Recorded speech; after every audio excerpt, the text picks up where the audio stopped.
Skin care সেটা আবার কী জিনিস? আমি তো স্কিন কেয়ারের কিছুই বুঝি না। এই যে আমার হাতে যে জিনিসটা দেখতে পাচ্ছেন, এই দিয়ে আমি আমার মুখটা ডলাডলি করে নিই। এই দিয়ে মুখ ডলতে আমার ভালোই লাগে। মুখ ডলাডলি করার পরে এই পানিটা আমার মুখে আবার ছিটাই দিই। এই পানি মুখে দিলে মুখ দিয়ে আবার একটা ঘ্রাণ আসে। ঘ্রাণটা আমার ভালোই লাগে। এই যে জিনিসটা আমার হাতে দেখতে পাচ্ছেন, এই আবার ফুটা ফুটা মুখে দিয়ে ডলে দিই। এই ডলি দিলে মুখটা আবার ভালো থাকে। আজকাল সূর্যের তাপ তো মেলা বেশি, তাই আবার এই ক্রিমটাও আমি ইউজ করি। না হলে সূর্যের তাপে আমার ত্বকটা একদম পুড়ে যেত। মুখের এত কিছু ব্যবহার করার পরেও তাই তো আমি আমার ঠোঁটে এটা ঘষে দিই। মুখের এত যত্ন নেওয়ার পরেও দিন দিন টাক হয়ে যাচ্ছি।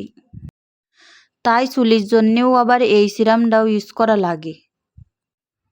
আপনারা কি করে বুঝবেন মেয়েদের জ্বালা? আগে বিয়ে করেন, তারপরে বুঝবেন মেয়েগির ঠেলা।